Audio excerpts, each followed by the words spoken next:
Oh boy, this was a long wait. Partially because I kept putting it off until Remind came out, partially because I got distracted by a lot of other stuff, partially because I replayed the whole game, and partially because I'm just plain lazy and incompetent. But at long last, we've come to the end of the Darkseeker Saga of Kingdom Hearts. It's definitely been a journey of ups and downs, and it's time to determine if it ends on a high note. Before we begin, I'm gonna mention two things. First of all, this will contain spoilers for the game, and probably a good chunk of the series in general. So if you're planning on jumping into this franchise blind, this is your last warning to get the hell out of here. Second, the truth is, I wasn't really sure what to title this. There was a lot of hype surrounding this game at launch, and, well, there was quite a bit of hate towards it post-release. Now mind you, the name is mostly just a formality, and doesn't typically reflect my own personal feelings, but a person would have to be blind not to recognize the reactions. With that out of the way, it's finally time to ask the simple question of, is Kingdom Hearts 3 worth the hype? Upon starting up the game, we're greeted with a very nice orchestral version of the game's beautiful ending theme, Don't Think Twice, playing over two guys playing some kind of chess, while scenes from the series are shown. Admittedly, I'm of mixed feelings on this. Don't get me wrong, the music is perfect. Like, holy crap, it is stellar! And I think retelling the events leading up to this in an abridged fashion is a good introduction. But it's a little distracting seeing the old PSP and PS2 models spliced in between these fancy schmancy modern HD models playing board games. There's also something that looks a bit chunky about some of the clips. Like they did a really crap job of recording it, as I swear there's some frame drops in some of the shots almost right off the bat. I realize these scenes exist at 30 frames per second originally, but I don't think that's quite what's going on here. Either way, it still distracted me. Shortly after, we see the game's title screen, which is pretty familiar in its style, although the new version of Dearly Beloved sounds considerably different from prior incarnations. And if you have the Remind DLC, then Kairi appears alongside Sora, which makes for a nice visual. And upon starting up the actual game, we're given the typical introductory dialogue, and, I'm gonna be blunt. I hate Face Your Fears. I think it's obnoxious. It barely syncs up to the opening, and it's just noise to me. I don't blame Utada Hikaru for it. Her singing is fine, but it just does not work for me, whether it's the composition or whatever the hell Skrillex is. I don't know, but I think it sucks. Shortly after, we get to select our build, and for once, I really felt like I was making choices that didn't end in this one is the best choice period, because as I mentioned in my 0.2 review, being magic is fun! No, seriously, spell slinging is super entertaining in this game, and I'll explain more on that later. It's also here that we gain access to the game's premium menu if we have the DLC. It's not something I dislike, but I feel that it should have been part of the free update. But then again, I have gripes about Remind that I'll get to after the main game. Basically, you get two menus, one that gives you buffs and one that gives you duffs, which is pretty cool. I like that I can use it to create my own challenge mode, and I like that you can access it from the status menu anytime you're not in battle or a cutscene. What I don't like is that you can only pick one or the other. You can only choose positives or negatives. You cannot mix and match at all. It's still kinda neat being able to give yourself one-hit kills, or conversely make it so you can't use Koopa coin summons or attractions, and you can change that on a whim. It's just disappointing you can't use both at the same time, and you can only choose this at the beginning of the game.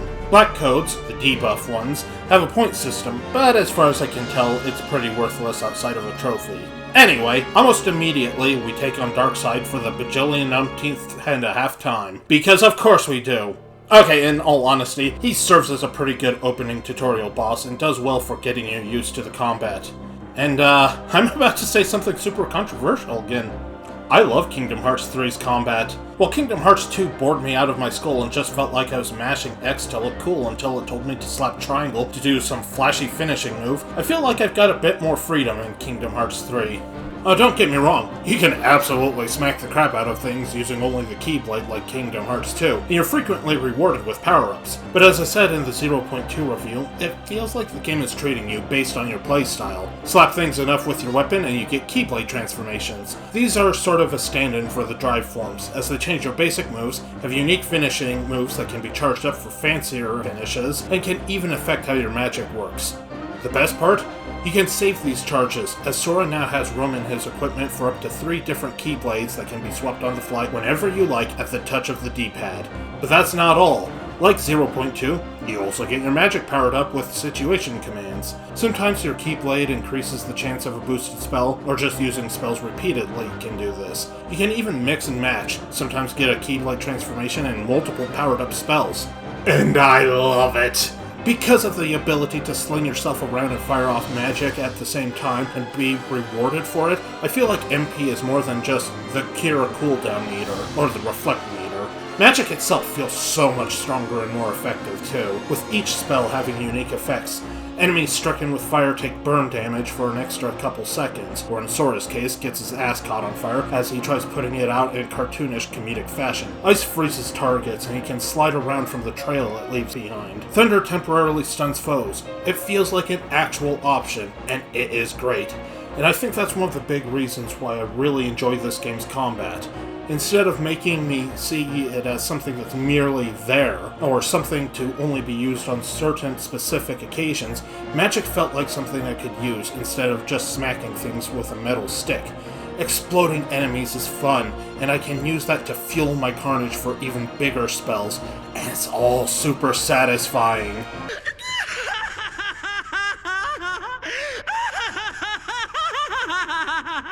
Sometimes I would slap things, sometimes I would shoot things, sometimes I would shoot things in the midst of slapping them.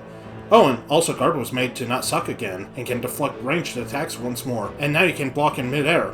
Sora is sent off to Olympus to discover the power of waking because he's a big dum-dum who got nerfed due to Dream Drop Distance's ending, and Yen's Sid is all, "May your heart be your guiding key." And I'm gonna stop right here to complain a little. I like the phrase, but Donald and Goofy say Yen Sid always says this. Since when? Where has he ever said it before? I don't remember him saying it. Damn it, Nomura, you just wanted some kind of appealing tagline, didn't you?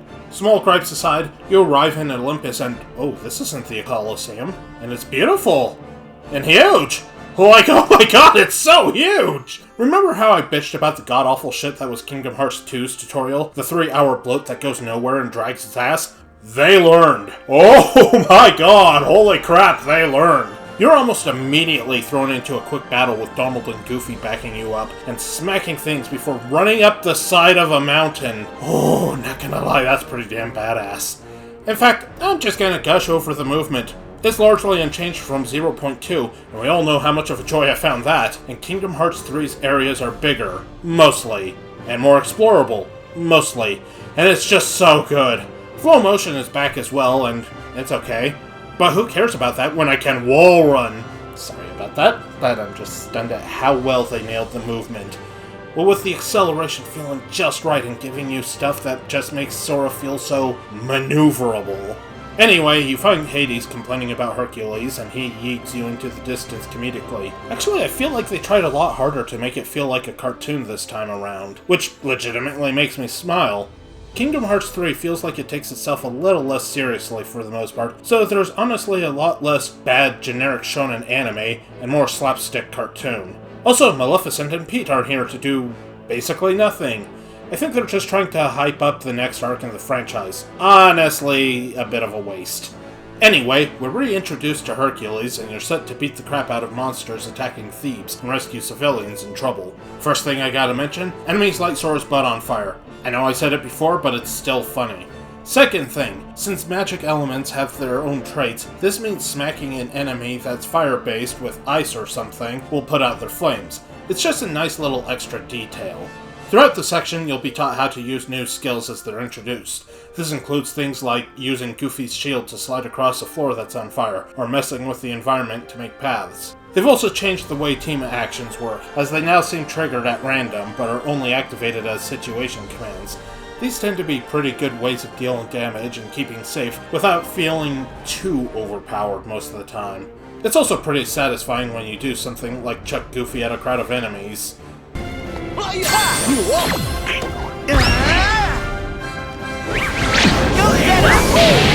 Holy shit, Goofy, no!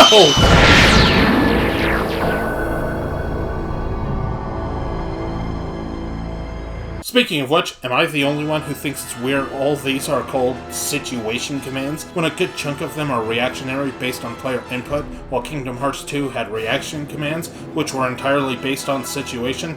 Just food for thought. I should also touch on the difficulty here, since that was a big bit of contention I had against Kingdom Hearts 2. Kingdom Hearts 3 is in this weird position where it's both easier and more difficult than its predecessor.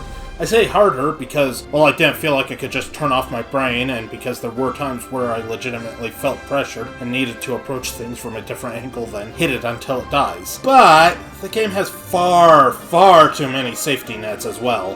When you get low on HP, you gain the chance to activate Rage Mode, where Sora gets so pissy that he turns into what seems to be the anti-form from Kingdom Hearts 2. Except it sucks less because it activates to get your ass out of the fire, rather than putting it into the fire. You still can't use skills or spells while transformed, but you get full HP and become super fast and powerful. You can also cancel out of it early if a situation command pops up from an ally, which happens sometimes. So you have that, on top of Second Chance and Once More, which has been renamed Withstand Combo for some reason, and then there's the Koopa Coin. The Koopa Coin is an inexpensive consumable that automatically activates on death and resurrects Sora with full HP and half of his MP. And it's not really necessary even on Proud. Side note, I replayed the entirety of Kingdom Hearts 3 on Proud for this review, having done Standard for my first run. It's still pretty damn easy on Proud. Even if you're only able to hold one at a time, you're not going to need the Koopa Coin. Now, to the developers' credit, they did add Critical Mode in as a free patch, and it's apparently quite the leap and challenge. Needless to say, the claims of people getting filtered by Darkseid in the tutorial are not exaggerated. And it's probably there where the Koopa Coin would hold the most value. But on anything less, you don't really need it. So why am I not ranting about Kingdom Hearts 3 difficulty like I did KH2's? Because honestly, I always felt like I was actually playing the damn game. Yeah, it's still laughably easy, but I never felt like I was asleep at the wheel. Or in more simple terms, because I was at least having fun this time. I should probably mention the game's performance too. It's acceptable for the most part. Obviously, I'm running this off a base PS4, but I'd say it's mostly fine. You'll definitely see frame drops. It rarely seemed to ever hit a steady 60 FPS, but I can't recall it outright chugging or anything. I'd say it kept in the 45-50 FPS range, so far from perfect, but unless you're an absolute stickler for peak performance, it's nowhere near unplayable. But that's just on a base PS4, which I wouldn't quote me on, but I believe the standard Xbox One's performance is comparable. Apparently the PS4 Pro and Xbox One X do hit a solid 60 FPS at 1080p, and has similar performance on their respective 4K modes to the standard models. Eventually, you make your way out of the city and have to climb a mountain, and my goodness, the scope here is fantastic. It feels massive, and not in a big, empty, drink-drop distance kind of way. The path is still fairly linear, but with a lot of side paths, hidden alcoves, little nooks and crannies. And before you ask, yes, climbing to the top of this part and jumping off is super satisfying. This is a pretty good taste of what the game has to offer right here. Continuing on, you eventually come to a boss fight against the Rock Titan, and they actually made it more than just simply a boss fight. First, you have to run up the side of the mountain while dodging the boulders that are trying to drop on your head before you get up to his feet. Take those out and you get to go after his face. It's also here where you're introduced to one of the most contentious gameplay elements, attractions. I don't hate the attractions per se, but they do appear far too often. These spawn a Disney World-esque theme park ride that causes a shit ton of destructive force. Despite popular belief, you're not invincible during these, except for maybe scripted ones like this roller coaster, which I'm pretty sure only ever shows up one other time in the game. Now, I never died using one of these, but I did wind up with a bad one once in a while where I couldn't hit the enemies, and they started pelting me until I canceled out of it. That being said, they appear too often and are pretty damn overpowered in a lot of situations. They're probably one of the least fun elements of combat. Thank goodness you can turn them off, excluding the scripted ones, with the premium menu DLC, and you can apparently shut them off on critical mode, but I think the game would be better off without them entirely. Eventually, you make it to the pearly gates that enter into the realm of the gods. Once again, it's pretty straightforward, but there's two specific things I want to comment on. First, there's an optional area where you can get a weapon upgrade for Goofy. Rewards for exploration? What a novel concept! The other is the air step. This is introduced so you can clear certain obstacles by launching Sora across them, and is used with the same basic mechanics as the returning shot lock, except you press square instead of shooting off the blast. The best part? You can use it to close gaps between Sora and enemies, including bosses. This keeps combat fast and aggressive when you need it to. Once again, a fantastic addition. Not long after, you enter the game's first major boss battle. Everything else has been a warm-up until now, and you take on the Fire Titan and Ice Titan, and Wind Titan? I don't know, he's a giant tornado. Anyway, once you take down the first two, the game begins shifting stuff around. It's a fairly standard boss battle, until you get to the last part, where it expects you to use your new air step mechanic to take cover and close the distance. Nothing mind-blowing, but serves as a good end-of-basic tutorial boss. We get a scene of Hercules choosing to return to Thebes to be with Meg, and it's honestly kind of sweet. It also serves as the beginning to Sora's character arc for the game. Yeah, Sora actually gets to grow a little through this game's story for the first time since, Chain of Memories. Again, nothing revolutionary, as it's more or less just him coming to understand the concept of love, but I'd say Kingdom Hearts 3 serves somewhat well as a personal journey for the little bonehead. Afterwards, the scene shifts to Mickey and Riku in the Land of Darkness looking for Aqua, and we're thrown into a boss battle. As Riku. This is pretty awesome! Riku's got a few different abilities from Sora, so his brief taste of power is pretty fun. Unfortunately, the duo gets wrecked following this boss, who's basically reused from 0.2. Everyone meets up at Yen Sid's place, they get some new threads, Radiant Guard and science nerds tell you they're trying to find a way to give Roxas and Naminé new bodies, and you're told to head to Twilight Town via the Gummy Ship. And the Gummy Ship is a huge upgrade from the last game.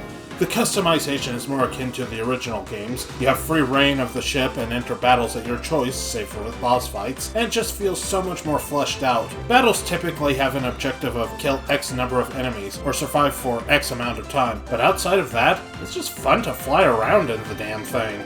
You can blow up things in the environment for more parts, fly through shortcuts, and roam around aimlessly. There's also various treasure things to crack open. Everything just makes it feel more like an adventure, without feeling overly repetitious. Also, the boss battles are pretty fun. Some of them are a bit damage spongy, but they typically have multiple phases, which helps make it feel like there's a sense of progression. And because there's a split between free exploration and battles, it helps keep the Gummy Ship stuff from feeling too monotonous like the previous entries. We arrive in Twilight Town and are immediately thrown into a boss battle. Also, Hainer Pence and Oled are here because of course they are. After a brief battle, we now have to look for clues and finding a way to help Roxas, and we immediately set off to watch cartoons. No, seriously, you can sit there and watch a cartoon in a crowd. Goofy and Donald even comment on it. You're also introduced to lucky emblems, little Mickey Mouse icons hidden throughout the different worlds. Finding these is a nice distraction, and some of them are really cleverly woven into the environments. These can unlock some extra stuff, including an extra ending scene, and work well enough as something to do once you're done with the main plot. I'm also going to mention another upgrade to this game: NPCs. It's a minor thing, but it makes a lot of these locations feel more interesting. There's frequently a lot more people in these areas, which makes it come off as an actual town or cities, instead of just a backdrop for slapping enemies. It's a minor touch, but it adds to the atmosphere. After a brief trip through the sewers, because of course there's a sewer level, you get to rescue Remy from Ratatouille, and Sora helps him gather food. There's some more stuff about Organization 13 and helping Roxas and Naminé, and you get to head back to the main part of Twilight Town. There's a short event with good old Uncle Scrooge, and you team up with Remy to cook. Whoa! Oh, sorry. What the fuck is going on? Nice! All right! We did it! Fucking rock! Gonna be upfront about this kind of thing. I love it when games have a cooking system that provides temporary buffs, at least most of the time. I love the cooking minigame, short, unintruding optional QTEs that give you items for meals that give buffs when consumed. I love collecting the materials for cooking. I even love my dimwit sidekicks talking about how everywhere might be a good place for gathering ingredients. And I love stealing people's lunches off of benches and tables when they're not looking. It's a small part of this game, and I do occasionally forget to chow down before boss fights, but giving myself boosts to my stats is just something that legit tends to catch my attention. Of course, it's hardly necessary, as, again, the game is very easy, and this just makes it even easier. But I do it anyway because I'm clinically insane. Oops! Oh no! Sorry. You fucking donkey! From here, the game more or less begins in full. However, before we continue on the journey, there is yet again something I want to touch upon. If you return to Olympus, the city is no longer on fire. It's actually being repaired and there's NPCs walking around like normal. A small touch, but a nice touch. The game now falls into a fairly predictable loop. Do a world get told something about the organization, or trying to make replica bodies for the characters who spawn from other people's hearts, or something about Aqua, Terra, and Ventus, rinse and repeat. However, because of the scale of the worlds, and because I ashamedly recorded a crap ton of footage I didn't need, I'm actually going to talk a little bit more about them. Not super in depth, but at least something on each one. The first one we'll talk about is... oh, that's just unfortunate naming. This more or less follows the story of Tangled, but with Sora and the gang present. And I don't hate it. I know that was a bit of a gripe sometimes with previous entries, but I swear there's a lot more interactions with the characters than the other games usually had, and it injects a lot of life into it. As I said before, many of these moments feel like development for Sora. In particular, him bonding with Rapunzel is legitimately enjoyable, as he recognizes her leaving the tower for the first time was not so different from him finding worlds beyond his island. There's quite a few cute moments like this throughout the world, splashing water at each other, or raising the wind to send dandelions in a flurry. These not only break up the combat and exploration, but just add a little bit of humanity to the adventure. There's also a few funny moments of using Rapunzel's hell to cross areas, and she even uses it in combat. Topping it off, the game has a rather amusing dancing minigame in the town square once you reach the festival that serves as a decent segue to the world's climax. As the party winds down, the organization pops up to be confusing. The heroes have to make a mad dash to save Rapunzel from her mom, who gets turned into a pretty awesome boss fight. Honestly, I like most of the boss fights in this game, but since we're on this one, I'll just note how cool the style of the fight is, with things shifting to a point where she summons fences to block progress while chucking explosives at you. Getting out of the fenced-off areas, in what is a pretty massive battleground, sees Sora running up the side of Rapunzel's tower to bash some boss teeth in, allowing you to knock the boss back to the ground and do some pretty cool aerial chasing. The scale, the feel, the design, and the music, it all comes together for a brilliant experience. With the boss vanquished, we get another moment following the film, and Sora gets to learn something about that mythical power of love people like to put in stories, and it works well enough. Next up is Toy Box, which of course is Toy Story, and goodness, I had no idea Buzz wasn't voiced by Tim Allen in this until I saw Mike McRae's name in the credits, because his voice is spot on. Really, a lot of the sound-alikes hired for this game sound pretty great though. Anyway, you're pretty much immediately thrown into a fight, and are shortly after introduced to Buzz and Woody. And of course, the party looks like a bunch of toys in this world, although Buzz initially reacts to the trio with suspicion. The toys decide to work together, trying to find where a lot of missing people seem to have gone, as the world is weirdly empty. Amusingly, Sora is mistaken as someone from a fictional game called Verum Rex named Yozora.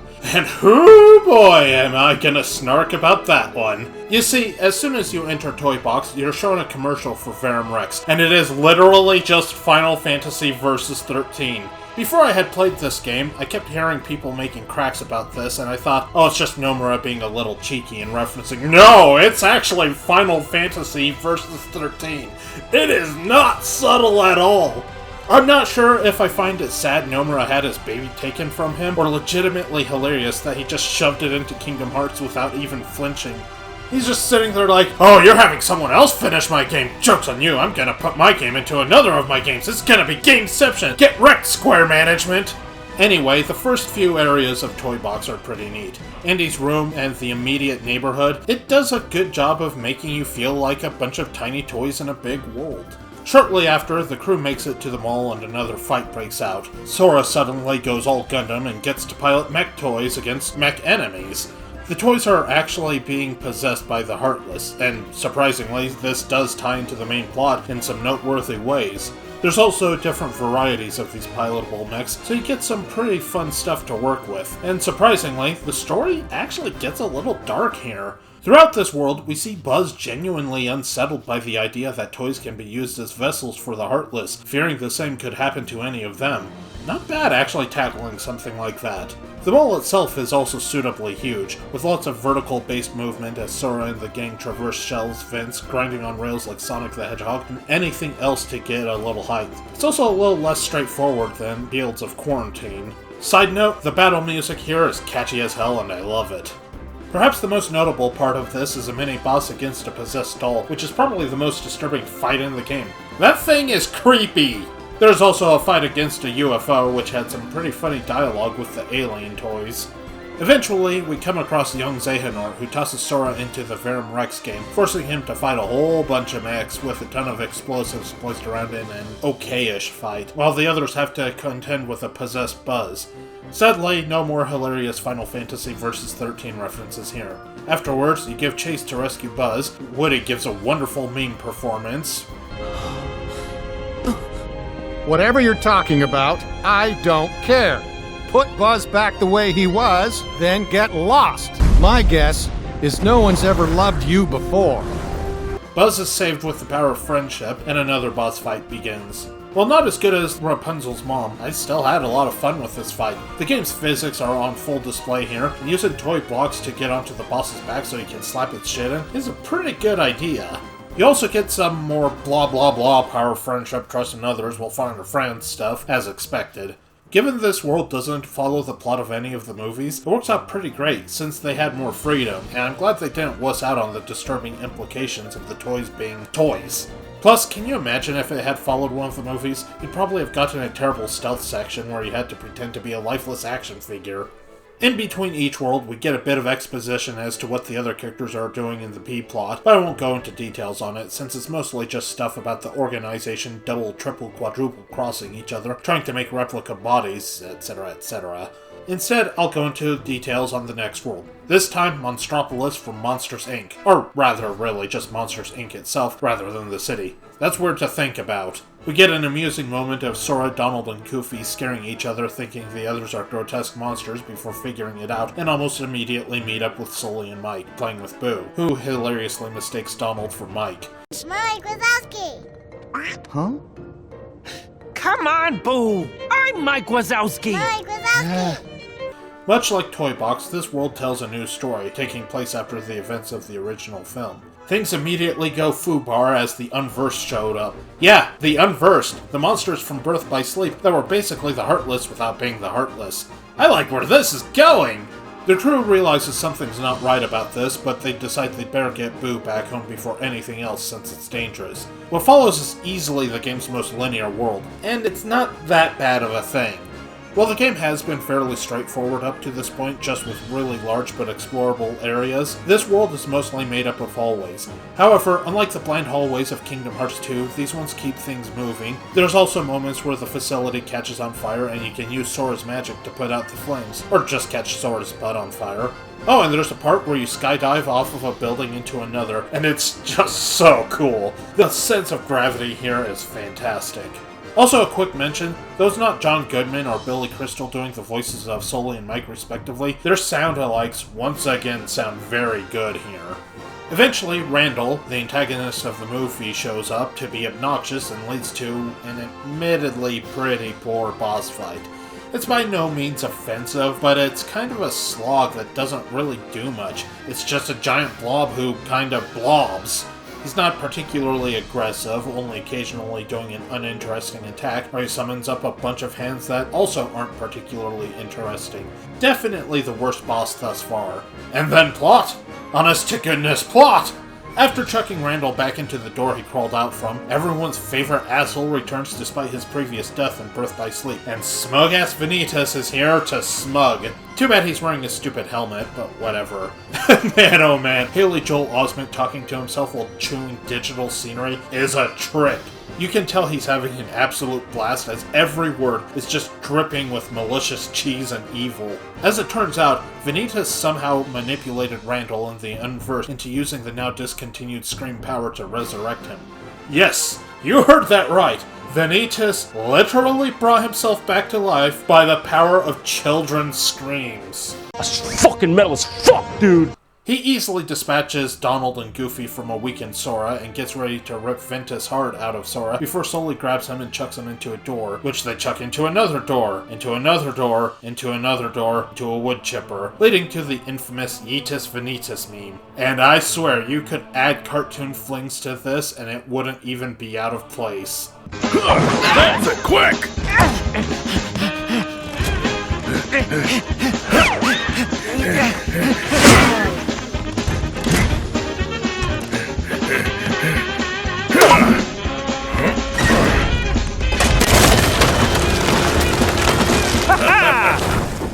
Honestly, it's a shame this level is one of the shorter ones, as there's a lot of fun areas in it, and the character moments are some of the strongest in the game. Once you've cleared these worlds, you're about halfway through the game, and you're ready for the plot to start getting into full gear, especially with having had Vanitas show up, provided you did things in the same order I did, and nothing.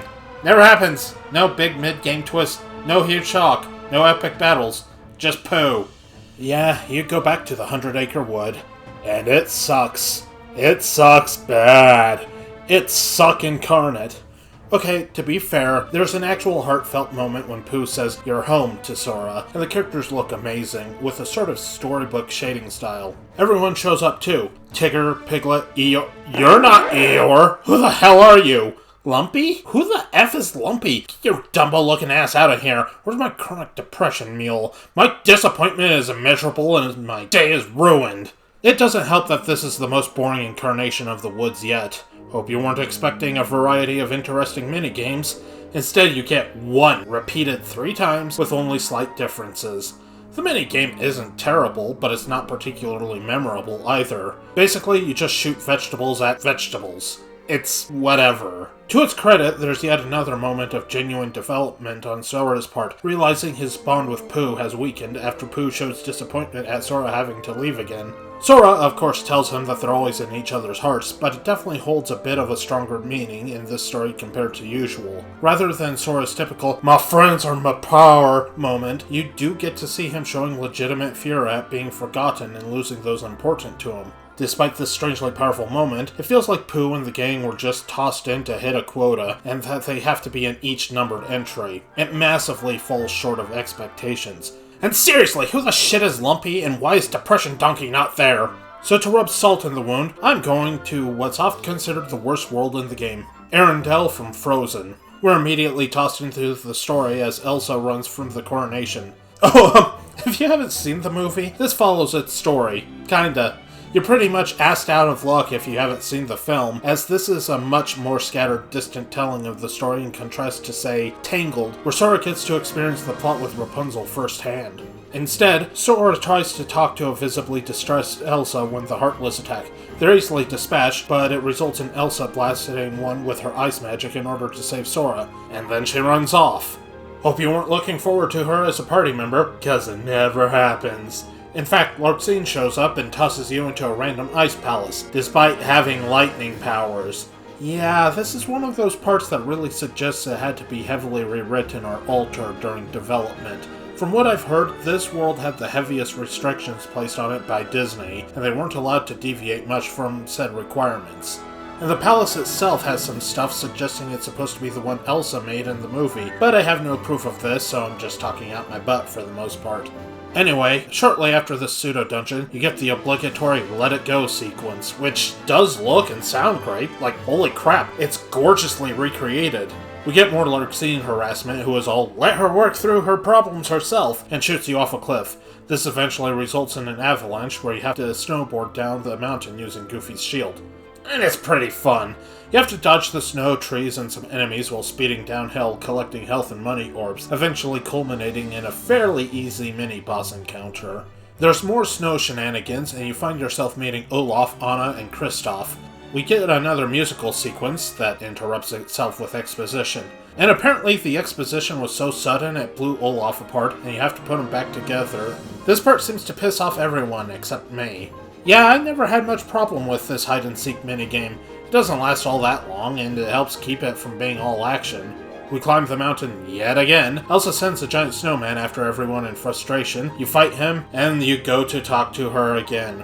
Of course, the plot of the movie happened in between all this, so now we have to save Elsa and Anna from Hans, who I don't think has been here at all. So, again, if you've not seen the movie, you're just gonna be staring at this like, who's this asshole? On the plus side, you get Marshmallow in your party. Yeah, the big-ass snowman monster. He's your party member for this stage, and pretty much only joins at the ass end. He is pretty cool, though. Hans comedically dies from getting knocked backwards from Anna sacrificing herself to save Elsa in an act of true love. He turns into a massive wolf heartless thing. And again, it's a pretty good boss fight. There's a lot going on in it without it being too hectic or chaotic, and the boss has some pretty cool moves, even if it gets a little bit too KH2 reaction commandy at a few points. Anna thaws from being frozen, Darkseeker harasses Sora some more, and he's all, if I fail, I'll go after Anna and Elsa. Nothing spectacular here, it just sorta ends when Elsa clears the weather. And yeah, a lot of the problems levied at this world are legitimate. It's one of the weakest worlds in the game, suffering from a lot of it just looking kind of samey, and the story in it feeling completely disjointed. It feels a lot like some of the bad worlds in previous games where Sora and the gang are just sort of there, rather than experiencing the story through their eyes like Tangled pulled off. Anyway, onto the next world. In this case, I went with San Francisco from Big Hero 6. We're immediately tossed into a big action sequence where Heartless are attacking the Golden Gate Bridge, or whatever equivalent this place has, and joined in a pretty epic action sequence where Sora gets to play third-person shooter by sliding between cars as cover in slow motion and shooting Heartless while doing so. Not long after, Sora and the gang introduce themselves in the dorkiest way possible.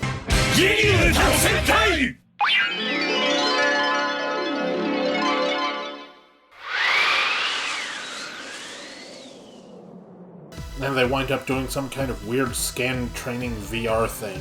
It's an okay moment, but nothing mind-blowing. I will say the city shows an impressive sense of scale. It feels like a massive city. Afterwards, you go and fight some enemies, and then you go and fight some more enemies while rescuing the Big Hero 6 guys, and I'll be honest, despite the impressive scale of this world, I think it's kind of boring. The scenarios aren't interesting, and while the world is huge, it's not particularly entertaining. It feels a lot like a slight upgrade from the Dream Drop Distance worlds. There's a brief boss fight that follows this, and it's not very good either. However, the story is good. Obviously, it takes place after the events of the movie and does a good job of following that up. A replica of Dark Riku pops up and reveals he's been collecting battle data. As it turns out, he has power over the portal from the movie and has the original Baymax's hard drive, or whatever you want to call it. Eventually, he summons up said original and uses the corrupted data to turn him against everyone. Sora and Baymax go into a sort of shooter minigame as a boss fight, and it's not bad. Lasts maybe a little bit too long, but is pretty reasonable in its design and is relatively painless. Hero is able to retrieve the original Baymax, which is pretty heartfelt to anyone who's seen the movie, as the game only briefly touches on the subject being rough on him. We also get a funny scene of Sora pestering him to give up one of the Baymaxes. Baymax I? Baymooses? Unfortunately, it feels almost as disconnected as Arendelle.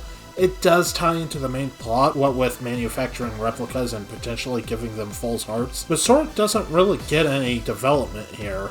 And if I'm being honest, I think it's the worst world. Yeah, Arendelle has a lot of problems, but I always felt like I was progressing, even with its samey-looking environments. And I certainly remember moments like sledding down the mountain in an avalanche, while San Francisco just felt like a big sandbox without anything to really do in it. Which brings us to the last of the Disney worlds. The Caribbean is now the focus of the Pirates world instead of just Port Royal, and this is probably the most unique world, but we'll get to that in just a moment. We begin with Pirate Sora and the gang sailing on a crappy raft for some reason, and Sora immediately guides everyone over a waterfall.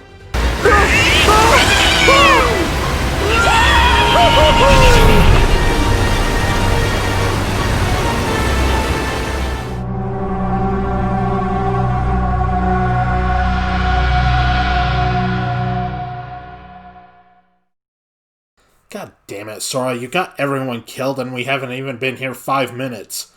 Actually, I'm not even really joking, since he comes across Jack following the events of the second Pirates movie, who I'm pretty sure is supposed to be dead. Anyway, you have to give chase after a ship being chased by Jack. Captain Jack Sparrow.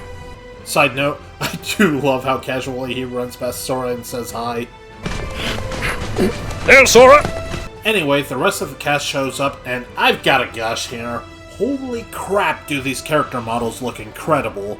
The ones in Kingdom Hearts 2 were certainly no slouches for their time and the hardware they had to work with, save for when we get the dreaded fish-faced character models in a cutscene. But my goodness, that is some beautiful work even for this game.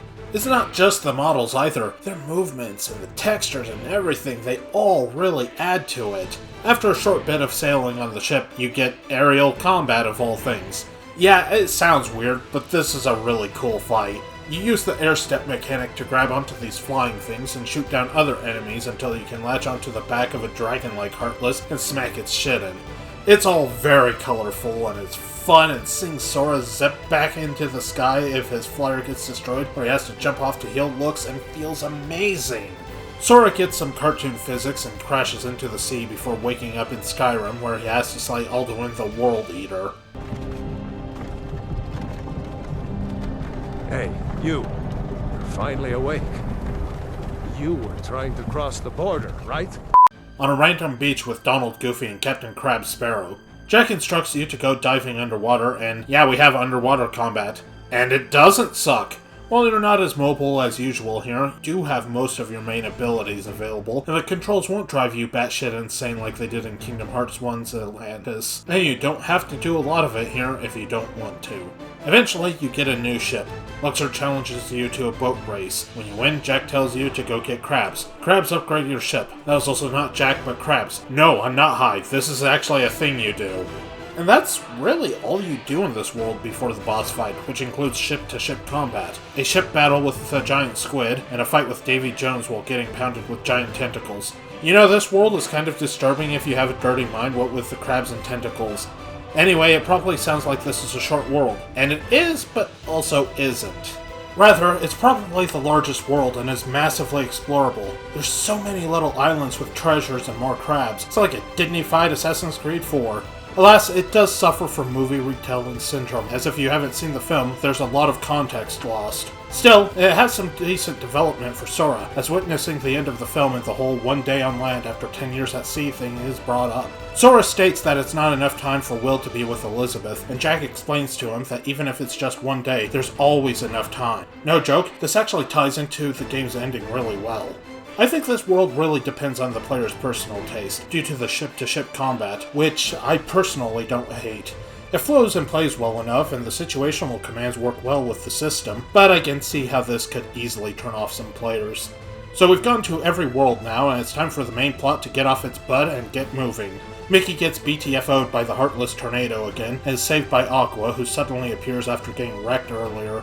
Unfortunately, she's lost out to the darkness and tells him he's too late. Goth Aqua's pretty hot too, but I think I like Big Sis Aqua better. Anyway, Riku accepts the darkness in his own heart, and we control him in a boss fight against the Heartless Tornado being controlled by Aqua. It's largely the same fight as before, except without Mickey as backup. Luckily, Sora shows up with his protagonist's plot senses in full effect to save an exhausted Riku, and crosses blades with Goth Aqua. This too is largely a familiar fight, at least to anyone who played 0.2, as it's not unlike the Mirror Aqua from that, except you fight as Sora this time. It's honestly easier here thanks to Sora having more abilities at his disposal, but still a good time. But really, anything with Aqua is a good time.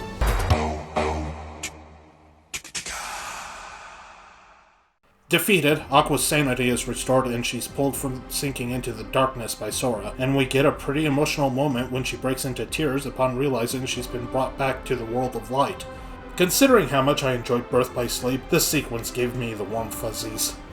Immediately after, we head to Castle Oblivion with Aqua to wake Ventus up. She doesn't even take the time to recover her strength, she's just like, "Nah, I'll be fine, my boy is waiting for me to wake him up." Of course, Ventus is lazy and still hasn't returned to his own body, which is funny because he's right there in Sora, but whatever. Vanitas pops up to mock Aqua and try reuniting with Ven, leading to a showdown. Aqua steps up to solo the guy. Interestingly, here we learn what creates the barriers that appear in certain fights. The party actually makes those rather than them just being game mechanics. That's kinda neat.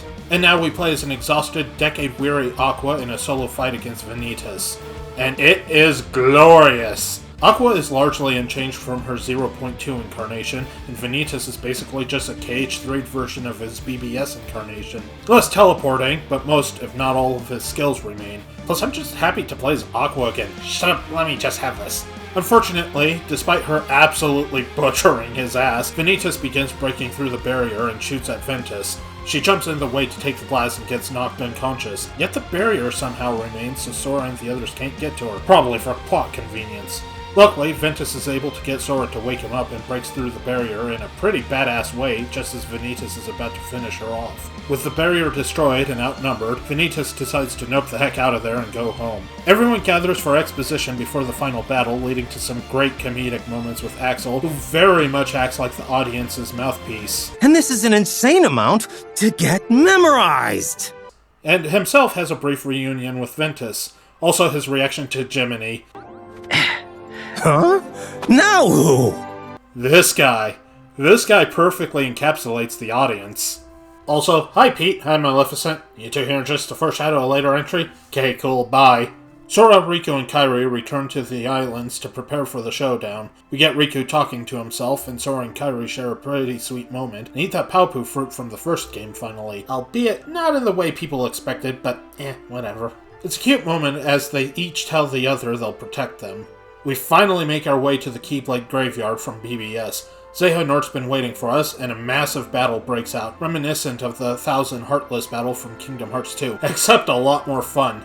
Instead of just trying to use the satellite reaction command as much as possible, it's really a full-on battle here. The increase in tech makes it feel even more massive, and you have Donald and Goofy as backup. After a relentless assault and slaughtering half the crowd, the game throws you a freebie and gives you the train attraction from the Rock Titan battle at the start of the game to finish off the rest. Once you catch up with everyone else, we get a cutscene. And not gonna lie, the game is about to shit the bed hard here. Terra's waiting, and even though everyone knows he's under the control of Xehanort, they stupidly just stand around and let him dick them over. Ventus goes down like a bitch. Sora goes down like a bitch. Kairi is useless. Axel goes down like a bitch. Kairi is still useless. Sora is dumb. Goofy does not go down like a bitch. And Donald? Donald goes full Dragon Ball Z here. And as much as I hate the part coming up, this part right here, this bit, it makes me forgive a lot of the bullshit that's about to happen.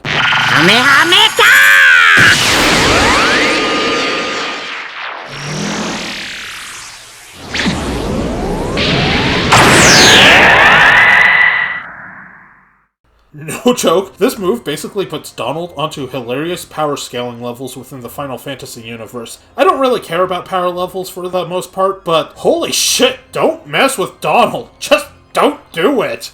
Anyway, even though everyone's just unconscious, those still standing decide to wuss out. The stupid Heartless Tornado shows up again, except bigger. Freaking Aqua, of all people, gives up here. You know, the one who was in the World of Darkness for a literal decade who didn't give up until somebody mortally wounded her and basically chucked her dying body into the deeper darkness.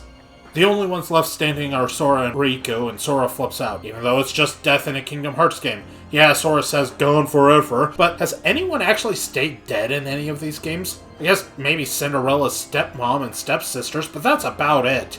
Anyway, Sora does the whole "I'm nothing without my friends" breakdown, and despite a great vocal performance from Haley Joel Osment, this part feels so forced. Riku chads up and fights back and loses, and Sora gets swept up too. What follows makes me feel like they looked at the game time and said, "Shit, we need to be at least an hour longer, throw in a pointless filler arc." The game briefly jumps back to the chess match from the start where young Ericus totally cheats. Seriously, are we sure Nort's the bad guy? I mean, he's obviously evil, sure, but he didn't even flip the table when Ericus totally cheated right in front of him. Anyway, Sora wakes up dead in heaven. Sorta. I guess it's limbo? We get this obnoxious not Moogle from the mobile game to tell him that he's got no body and whatnot, so Sora's all, "Let me go back in time and save everyone," or some shit. The final world, as it's called, is not in fact the final world of the game, but hoo boy, it sure tries to kill it. And it sucks! You have to run around collecting pieces of Sora, 111 of them to continue, and up to 333 for an HP bonus. And my goodness, I wish this part wasn't in the game at all. It really doesn't take that long. But it was boring, Huey. And that's not even the end of the filler. Hope you weren't hoping for plot, because instead, more filler.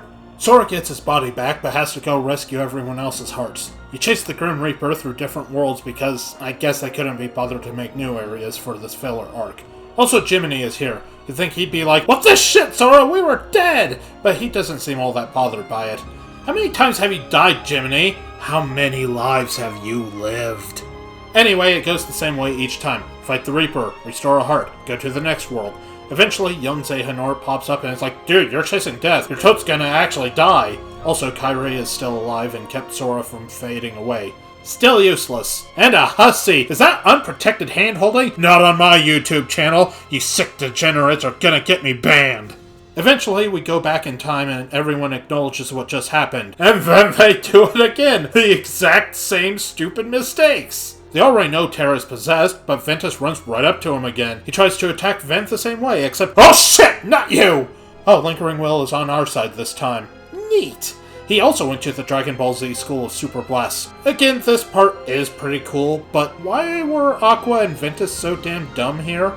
Time to fight the stupid-ass tornado again! Not gonna lie, getting really sick of fighting this damn thing. After beating it, it becomes an even bigger tornado. But we get a weird sequence that ties into the mobile game again. And this part, even though it's the mashiest moment in all of Kingdom Hearts, putting even the worst reaction commands in Kingdom Hearts 2 to shame, is thematically badass. The Keyblades in the graveyard come to support Sora as he fights back against the tornado. Each Keyblade represents a player who was registered to Union Key, complete with their game tag. So, even though you're mashing triangle while dodging shit thrown at you for an absurd amount of time, it's tough to not like this moment. Sora finally destroys the tornado, and you never fight it again. Or do you? Replico, being the dickbag he is, pops up and summons even more of them. Yen Sid finally says, "Enough of this shit," gets off his lazy wizard ass, and blows open a path for everyone to go through while he holds off the Heartless. Donald and Goofy stay behind to help him, while Sora and the other Keyblade users run off to finish the fight. Seriously, thanks for that. Was sick of the damn tornado. And at long last, the plot finally gets to continue. Seriously, you could cut out the final world and its following cutscenes and lose almost nothing except Donald tapping into his inner Goku. From here, we get a wonderful gauntlet of boss fights where you team up with the other Keyblade users to do battle with the true organization. And it's fun again! These fights are fast, intense, and each one is unique, with the other party members being new for each one. You choose who to tackle first, but whoever you don't choose doesn't really matter. You have to fight everyone anyway. Each time you beat one, you get a monologue that helps flesh them out a bit. There's also some brief time segments where you have to go through the hallways before their doors shut, but it's basically pointless. There's some other fantastic moments too. Axel gets his Keyblade broken, but snarks about how he's got too many fans for him to die. Are you kidding? Do you know how popular I am? I got loads of people rooting for me. Sorry, boss. No one axes Axel. Got it memorized? That guy knows the fourth wall will protect him. A faceless organization member flips out until Sora tells her she can stop. Wait!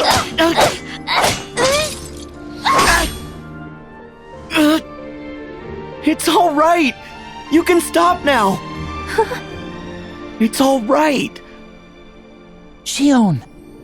Yeah, the methods of bringing her back are a bit of an asshole, albeit established in DDD, but goddamn, I will let it slide. Sora's heart releases Roxas, who comes reeing all the way from Radiant Garden in a nanosecond with his replica body to help save them. And I know I shit on Roxas a lot, and I stand by it, but holy shit, that's a Chad entrance. And he doesn't screw around, he cuts straight to the chase and doesn't bitch even once. Of course, Xemnas is a dick and pops up to restrict Kairi in the most effective way possible, by grabbing one arm. God damn it, Kairi, you're just marginally less useless than Ashley from Resident Evil 4. And Shion starts bawling, and Axel tries to crack a joke about how he should have brought some ice cream. And then Axel starts bawling, and Roxas starts bawling, and I start bawling, and you're probably bawling too. No, really, this scene is actually fantastic and emotional. A lot of it is in the vocal performances, and some of it is in the expressions. Just so much of it is well done. And yeah, even with my general distaste for Roxas in previous entries, this does hit home because I did really like Shion, and Axel's always so damned likable. It's a good reunion. My heart's not made of stone. And then there's Vanitas and Terranort. And whoo boy, Vanitas. Just Vanitas. This guy is such a smug, fun bastard. Upon his defeat, Ventus and Sora try giving him a redemption arc, and he basically just laughs at them and admits he isn't merely the darkness of Sora and Ventus' hearts. He chose to be this way, and is probably an unrepentant asshole. Damn it, I wish he had a larger role in this game. How often do we have an antagonist offered a redemption arc and just goes, nah? During his fight with Lingering Will, the leftover soul of Terra somehow slipped into Terranort's guardian summon thing, takes control to rescue Ventus and Aqua. We get a wonderful moment of him living up to his promise to set things right as Sora manages to help him retake his body, and the BBS trio gets their own sappy reunion. We get one more showdown where Riku and Mickey back you up against Ansem, the not wise one, Xemnas, and young Nort, and it's pretty hectic. Fun, but hectic. Eventually, as you're smacking them around, they'll summon a fog that temporarily removes Riku and Mickey from the party, and send Keyblades from the graveyard at you the way Vanitas used to before trying to ambush you. Once you finish them off, old Twinkle Fingers kills Kairi because she had to be deadweight up to the very end in order to piss Sora off. The Yuppie Wiggler summons Kingdom Hearts with the now complete X-Blade, and all hope seems lost. Everyone else arrives, with Donald and Goofy telling Sora not to give up. The remaining Keyblade users stay behind to hold back Kingdom Hearts from the outside so Sora can settle things with Nort. We arrive in City whose name I can't pronounce after everyone uses the power of waking on Xehanort for a pretty epic battle literally within his own heart. The battle happens in a few different phases, beginning with a battle against a bunch of weird clones, a multi-tier battle against him with a weird goat-headed armor, and the true final form and last battle against him with the X-Blade. Nort lets out a funny squeak. Come, Kingdom Hearts! And things escalate eventually to a point where Xehanort literally removes the light from Sora's heart, requiring him to smack his shit hand to regain it with the rage form. And to top it off is a better finish than I could have ever asked for. Xehanort launches a powerful finishing blast at Sora and seemingly kills him, complete with a moment that mimics the game over screen, until you hear Goofy and Donald call out to you through the controller. Sora wakes up with Donald and Goofy helping him repel the blast, and they use their own together to end the fight. It's pure cheese, sure, but damn, it's a beautiful moment that really does make the whole power of friendship stuff fit so well. And after that amazing end boss and the stellar finale is a pretty dumb moment. Xehanort reveals his whole plan was to just reset all worlds to get rid of evil from the hearts of everyone by returning things to the darkness and some confusing blather. Yeah, Nort's whole plan was stupid and it ultimately winds up being the road to hell is paved with good intentions. Sora drops some spiel about destiny that honestly feels phoned in, and the others all arrive having stopped Kingdom Hearts successfully. And then Terra pulls a hell of a 4D chess move, revealing that Erika's heart was within him because he's a dirty cheater, I don't know. We get some flashbacks to Ericus and Nort as kids again, basically talking about the power of friendship in a less effective way. It jumps back to the present, and we get yet another admittedly nice moment between him and the BBS trio, where he apologizes for the shit he put them through, and then I guess he and Nort ascend to heaven as kids again? Sora uses the X-Blade to seal Kingdom Hearts and then prepares to go save Kairi again. Mickey gives him the same warning young Xehanort did, telling him he might not be able to return, but Sora goes off anyway as the music builds up to the orchestral version of Simple and Clean. We get a nice ending of Mickey, Donald, and Goofy returning to Disney Castle, the BBS trio laying flowers on Erika's grave, with Ventus reuniting with the weird not-Moogle since I guess they know each other. The Days trio on the clock tower with Saïx, Hainer, Pence, and Olette, most importantly their ice cream, Naminé awakening in the replica body amongst the researchers in Radiant Garden, and Riku coming to escort her to the Destiny Islands. Then the game's ending theme starts playing, the absolutely gorgeous Don't Think Twice, as everyone plays on the beach together. And my goodness, this is easily the best vocal theme in the franchise. It's just so good. Everyone glances over at the trees looking into the sunset where Sora and Kairi are sitting together, degenerately holding hands again. For his creepy fetish, Sora gets Thanos snapped and fades away as the end credits begin to roll. No, seriously, that's how the game ends. That's the actual ending. There's a post-credits sequence involving the cast of Back Cover apparently finding the box Maleficent was looking for, young Nort and Ericus starting a different board game, and if you did a bunch of side content, another Verum Rex vs. 13 tease, but the game largely ends with Sora going poof. Yeah, I think Nomura was a bit too eager to set up the next entry again, even if it's undeniably a hell of a hook. But it ends the game on this weirdly sour note, especially with that lovely ending theme playing over it.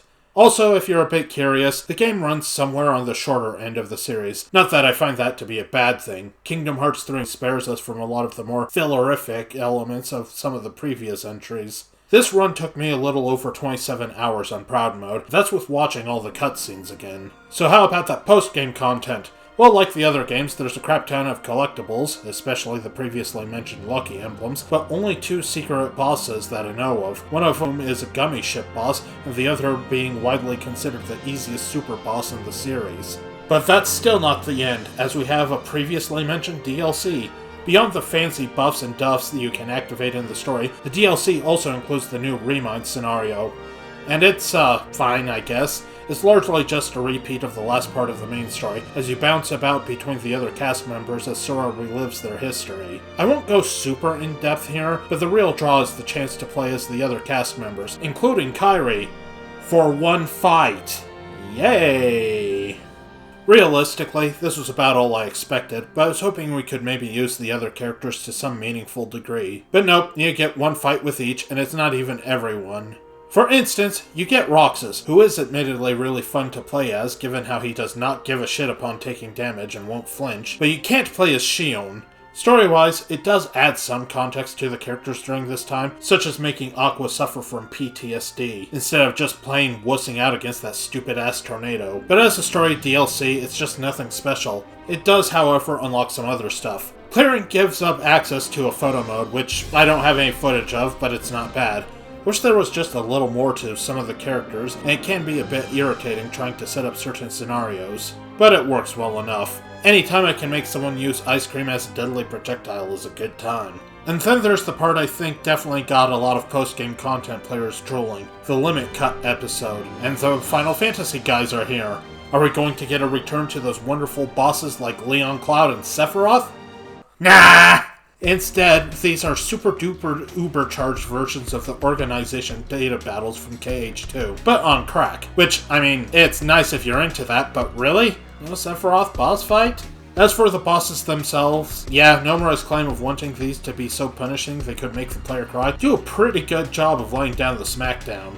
I tried a few of them, and they butchered me. The big reward at the end of this is a bonus battle against Yozora, which results in a scene that is literally a shot-for-shot remake of one of the scenes from the Versus 13 trailers. I think Nomura is still a little salty about Final Fantasy 15. And once again, a thank you to Tomlanji for his gracious showing of how much insanely better at these games than I am he is. Friggin' show-off. And this brings up the final question. Is Kingdom Hearts 3 worth the hype it had built up? I'm gonna be completely upfront. Kingdom Hearts 3 is a blast. I adore it. I went into it expecting it to just be a prettier KH2, and instead I wound up having far more fun with it than I ever anticipated.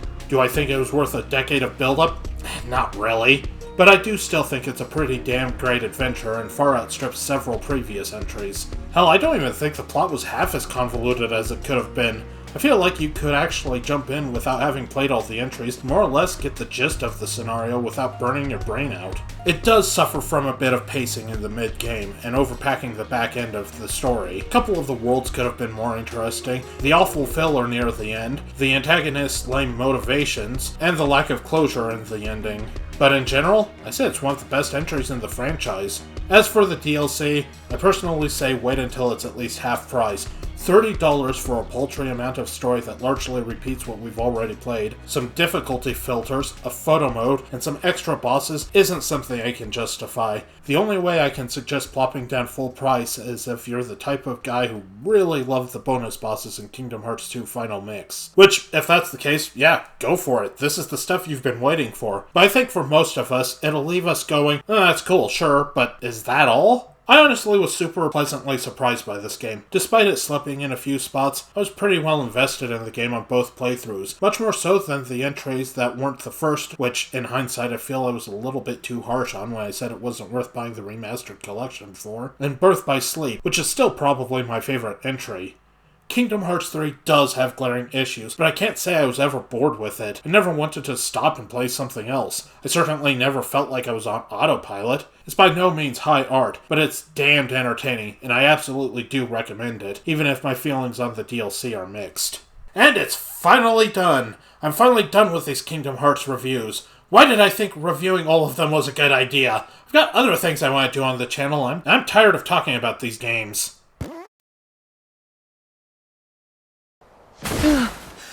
No, thank you! Thank you guys so much for watching, and sorry it took my lazy ass so damn long to finish it. Agree? Disagree? Let me know in the comments. Or don't! Instead, make fun of me for being so much of a slacker.